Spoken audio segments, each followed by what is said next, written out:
Bienvenidos, chiquillos, a la primera clase de Medicina Legal de este segundo semestre del año 2020. Y en esta clase vamos a revisar de una sola vez lo que comprende la unidad 1, que dice relación con el marco ético-jurídico de la salud en Chile. El aprendizaje esperado de esta unidad es analizar la estructura jerárquica de las normas jurídicas en el ordenamiento jurídico chileno. Los indicadores de logro es clasifica los sistemas legales existentes en el mundo, diferencia las distintas fuentes del derecho desde el punto de vista de la obligatoriedad dentro del ordenamiento jurídico chileno, discrimina los tipos de leyes existentes en Chile en cuanto a su función, materia y extensión, identifica el rol de la Constitución Política de la República dentro de la jerarquía de las leyes chilenas y especialmente dentro de la normativa sanitaria, y analiza en equipos de trabajo, que eso lo vamos a ir haciendo en la clase online. Antes que todo, quiero recordarles que les dejé un material, ¿no es cierto?, como para entender desde dónde viene todo el tema del derecho, cómo se clasifica el derecho en los distintos lugares del mundo. Y en esta clase, que es un poco más, va a ser un poco más entretenida, o vamos a tratar de hacerla entretenida, no es un tema muy ameno, vamos a revisar, ¿no es cierto?, las fuentes básicas, de dónde viene el derecho, un poco partiendo muy lentamente para que ustedes puedan ir armando y entendiendo cómo se va clasificando y de dónde viene cada ley, decreto, decreto con fuerza de ley, etcétera, etcétera, que ustedes van a ir leyendo a lo largo del curso. Les dejé también una manual que es de educación cívica, que es bastante interesante y bastante bueno que lo lean, y de hecho de ahí vamos a ir sacando algunas tareas. Entonces vamos a partir con dos temas para ir poniéndonos en materia, para que después de esta clase puedan ver con mayor propiedad la clase que tiene relación con el marco legal de la salud en Chile. Vamos a partir primero centrándonos en la persona. La persona, cada uno de nosotros que vive dentro de un país, ¿no es cierto?, tiene dos clasificaciones de acuerdo a la ley y de acuerdo a las distintas normativas que regulan todas las materias del país. Vamos a tener a la persona natural, que es todo individuo de la especie humana, con algunas características a las que no me voy a referir en esta oportunidad, porque no son materia de esta asignatura, pero básicamente ahí está, digamos, el nombre, la condición sexual, o sea, el sexo, el estado civil, etcétera, etcétera, ¿ya? Y vamos a tener a la persona jurídica, que se refiere a las agrupaciones de personas que se unen para lograr objetivos, como cuáles, por ejemplo, las juntas de vecinos, los clubes de adulto mayor. ¿Se acuerdan cuando yo les comentaba que era mejor que sacaran, ¿no es cierto?, personalidad jurídica a los clubes de adulto mayor para poder postular a distintos elementos o beneficios que entrega el gobierno?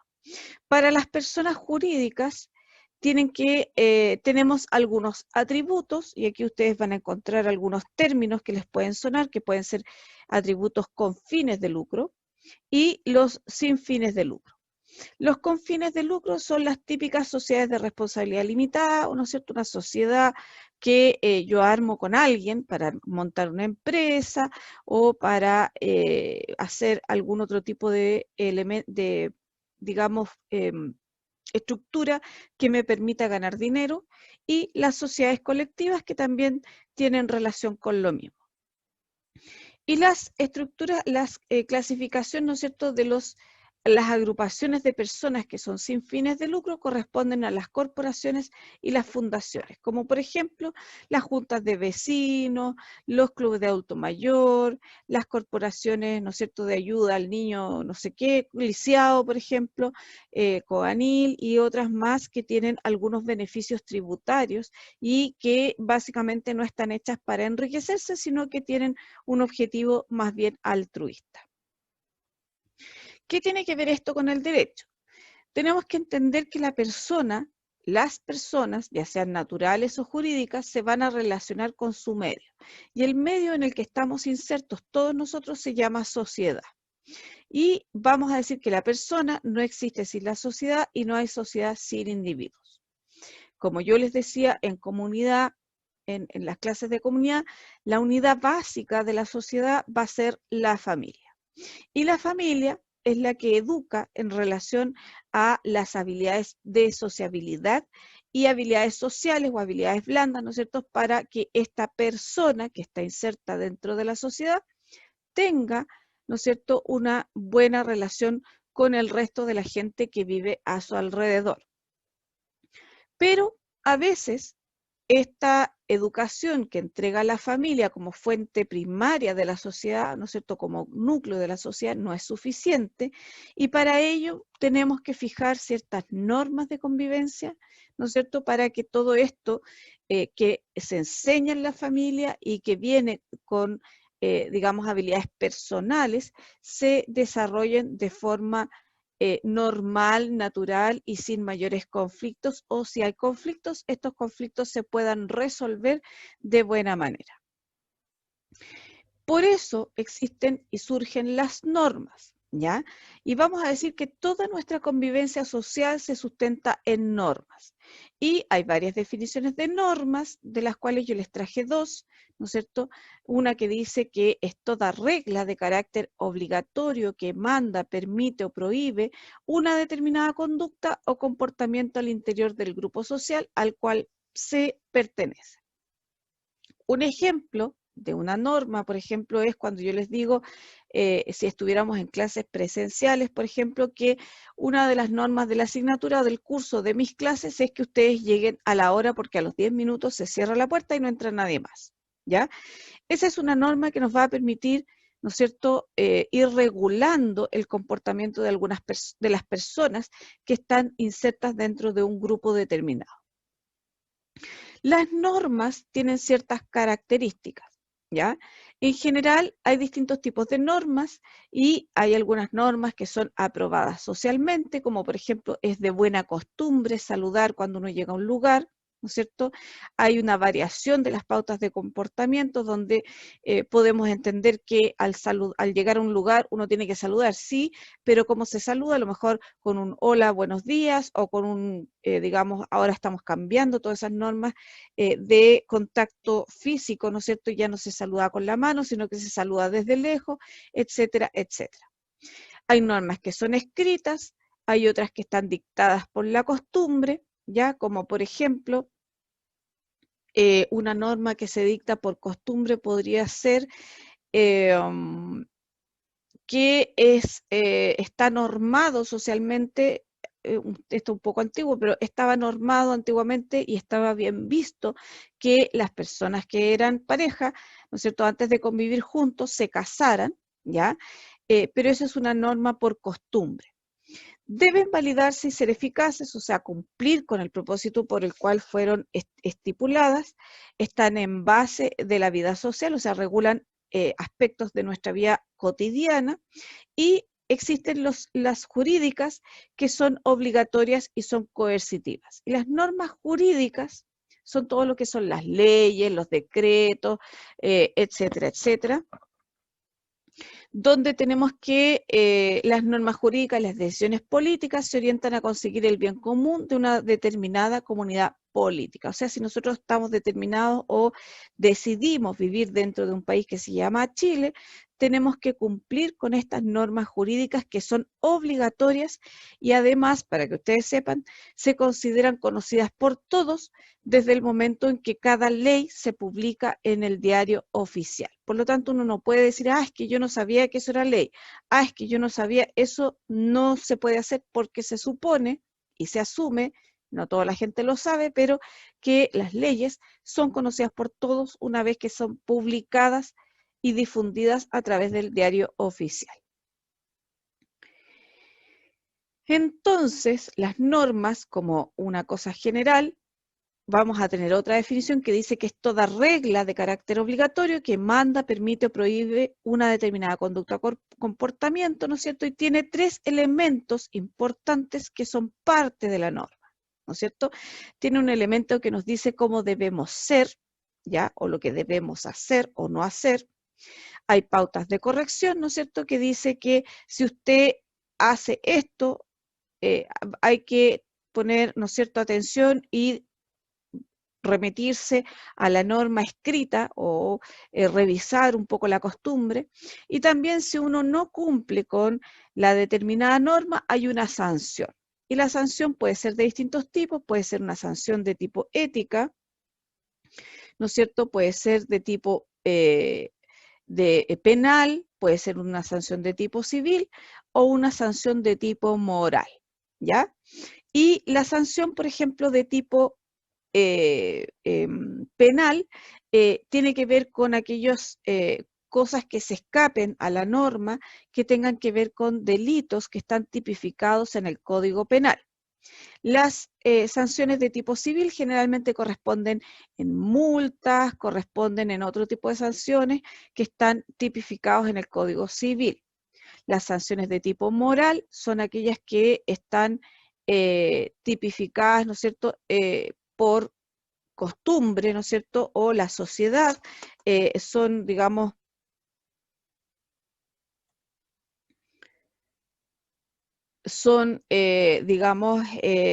sanciones que impone la misma sociedad, ¿no es cierto? Es una sanción de tipo social, ¿ya?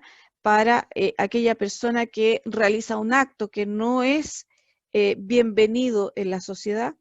Y también están las sanciones de tipo ético o morales, que son las que aplican los colegios de enfermeros o el colegio, digamos, los colegios profesionales, frente a una sanción, o sea, frente a una falla de tipo ética. Si quieren revisar algo en relación a los códigos de ética, yo tengo un módulo de autoaprendizaje, si alguien lo quiere, me lo puedes solicitar, ¿ya? Porque lo estamos viendo en la asignatura de Gestión y Administración 2.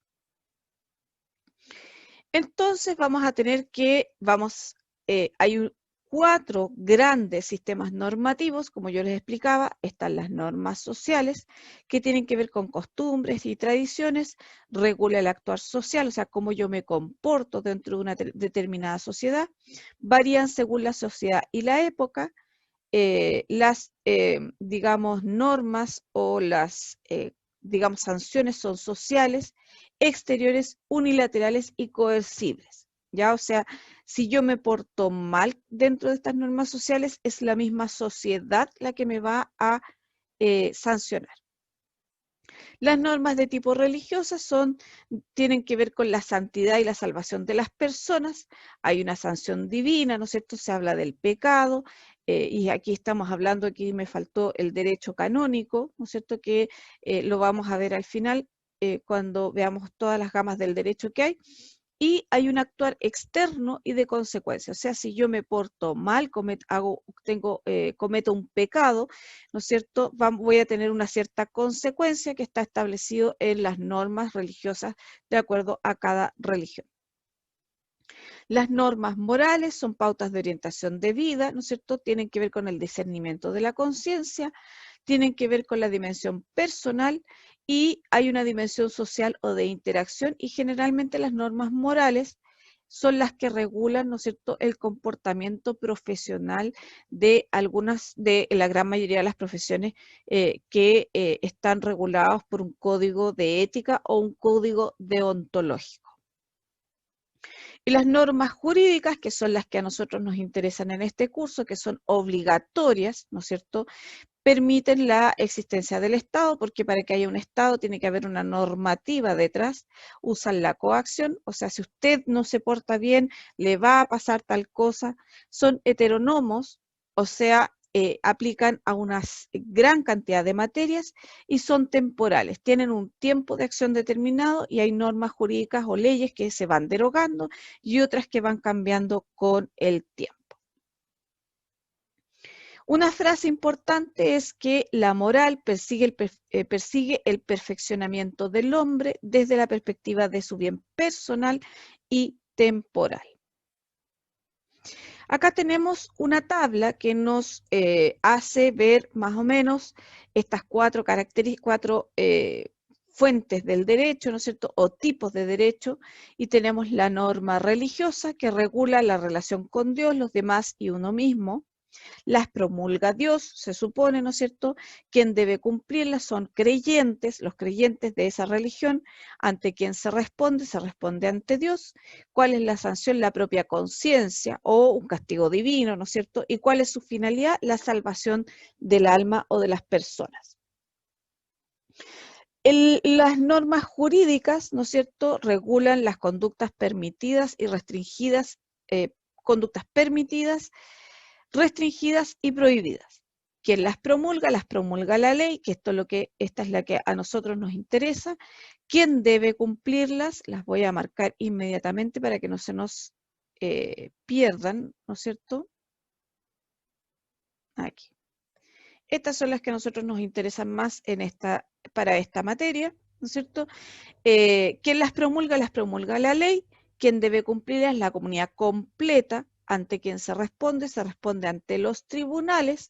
¿Cuál es la sanción? Una penalización que está definido, cada sanción está definida en los distintos códigos, ¿no es cierto? O sea, el penal, el código sanitario, el código civil, ¿ya?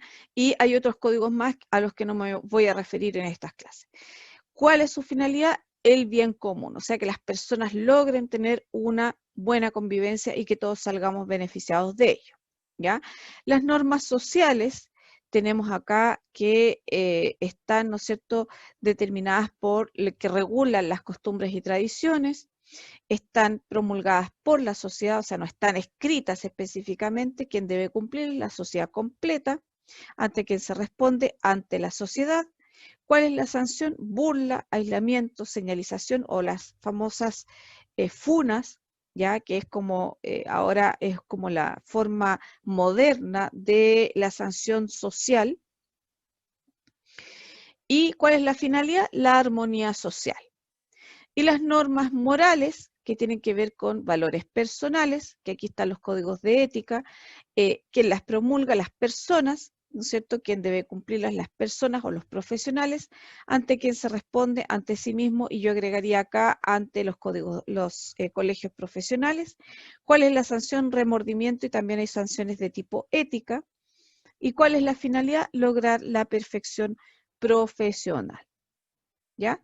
Esas son más o menos las bases o los orígenes o los tipos de derechos con los que nos vamos a encontrar.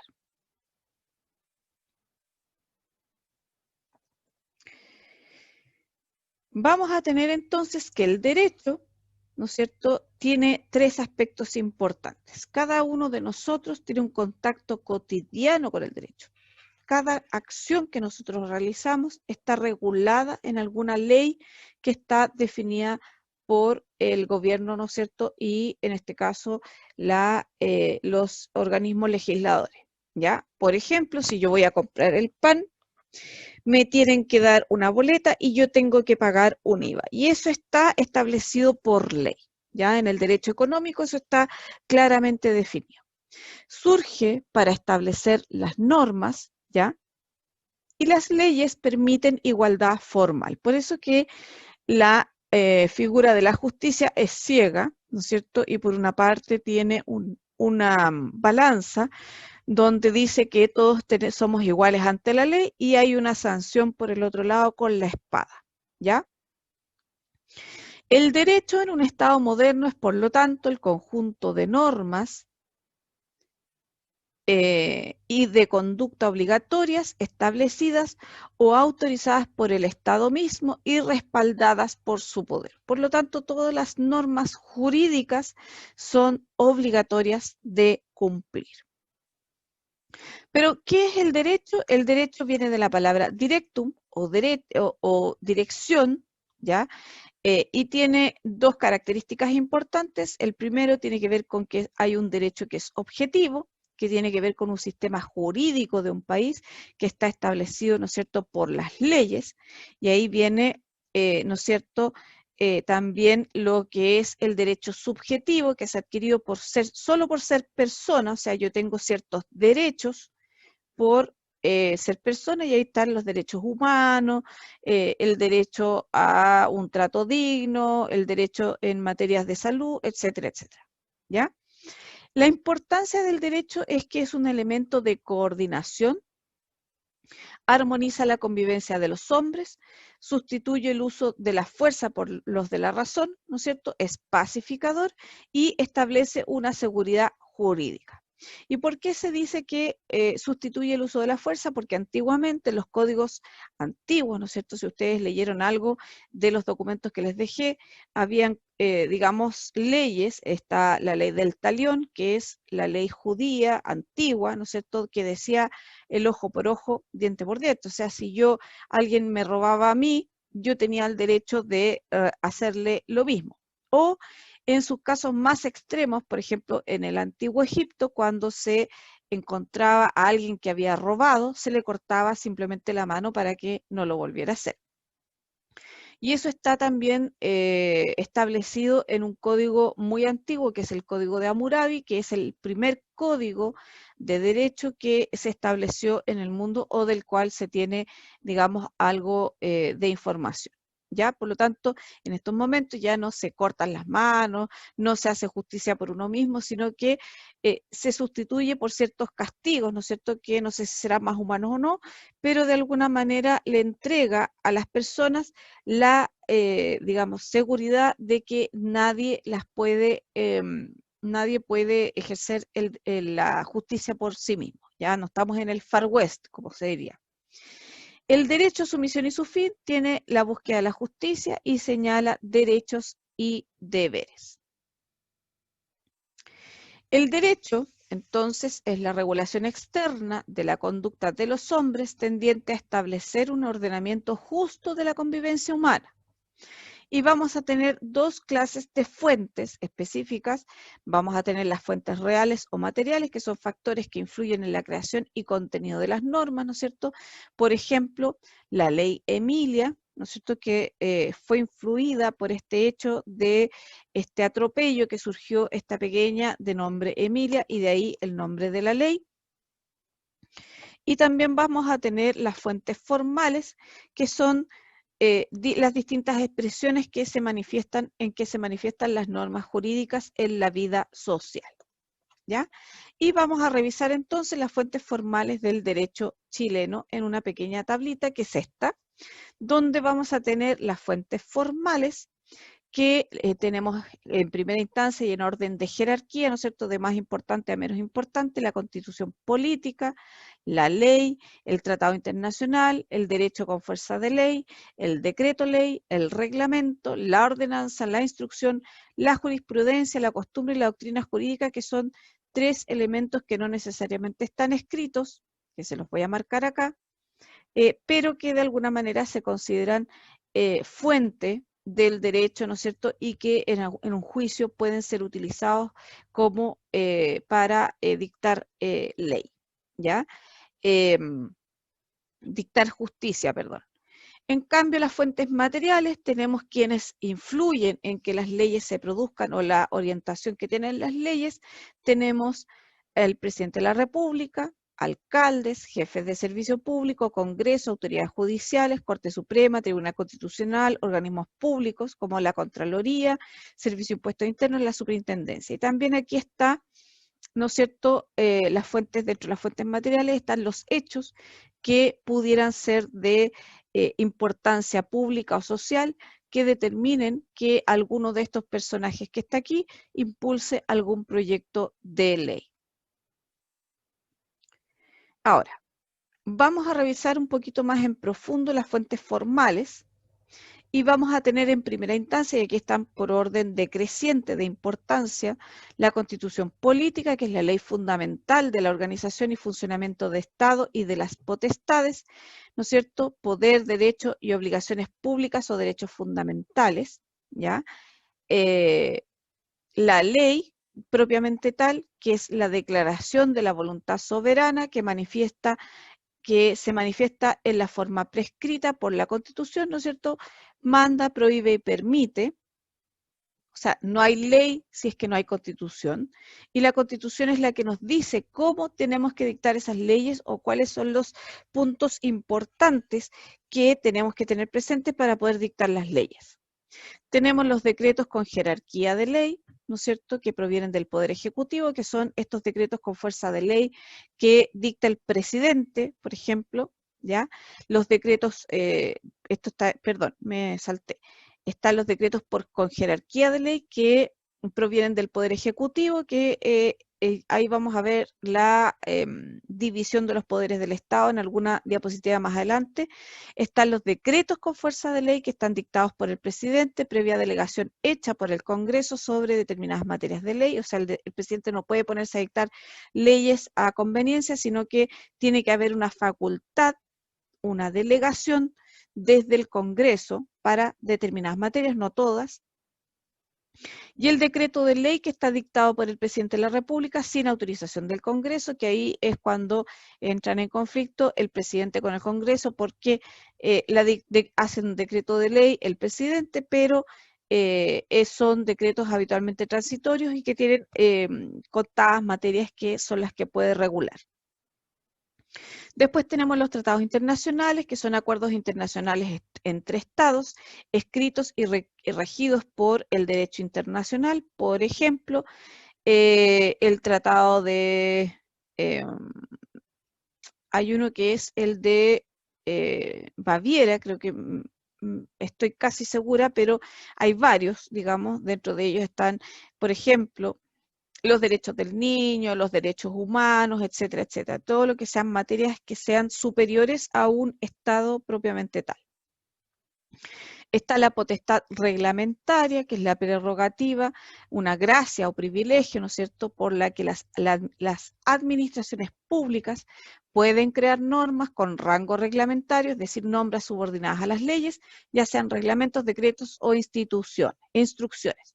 En general, los reglamentos aclaran un poco las leyes o los decretos y nosotros nos vamos a encontrar, sobre todo en salud, que estamos llenísimos de reglamentos y cada ley o cada artículo de la ley tiene un reglamento detrás que aclara o establece algunas reglas de funcionamiento para esa ley. Los decretos supremos, que son dictados por el presidente y firmados por él y el ministro de la cartera correspondiente, ¿no es cierto?, que puede ser el ministro de Salud, el ministro de Justicia, el ministro de Obras Públicas, etcétera, etcétera. Las resoluciones o las instrucciones, que son disposiciones que emanan de cualquier autoridad, y aquí en salud, sobre todo en la salud pública, estamos llenos de resoluciones también, cuando, por ejemplo, se contrata a alguien en un cargo, se hace una resolución para que esa persona quede con cierto grado en el escalafón administrativo y etcétera, etcétera. Los derechos consuetudinarios, que son el conjunto de normas derivados de la costumbre, ¿ya?, que no necesariamente están escritas, y la jurisprudencia, que en Chile es considerada una fuente del derecho informal, que era un poco lo que yo les comentaba, que son conjuntos de principios emanados de los fallos de los tribunales superiores de justicia, y en Chile, a diferencia del modelo anglosajón, no forma un precedente para futuros fallos en instancias de los tribunales de justicia. O sea, la jurisprudencia orienta, pero no es un precedente, ¿ya? Dentro de los tipos de derecho, algo yo ya les comenté, pero vamos a tener la siguiente clasificación de los derechos objetivos. Tenemos el derecho constitucional, que tiene que ver con todo lo que son materias que regula la Constitución, el derecho administrativo, el derecho penal, derecho procesal, derecho agrario, derecho del trabajo, derecho internacional público y privado, derecho civil, derecho comercial, derecho aéreo. Está el derecho canónico, que es el que tiene que ver con la religión, y el derecho de la justicia militar, que se me olvida en estos momentos cómo se llama, pero que no es materia de nuestra clase de este momento. Espero haberles aclarado algunas cosas en relación al derecho. Yo les sugiero que vean esta clase primero y después vean la clase del marco regulatorio de la salud en Chile. Yo sé que es una materia complicada, es una materia pesada, traté de hacérselo lo más simple posible. Si quieren las tablas que están dentro de la presentación, me las pueden ir a mi correo. Y si tienen dudas o comentarios, lo pueden hacer llegar a mi correo, que es daniela.rafo@upb.cl.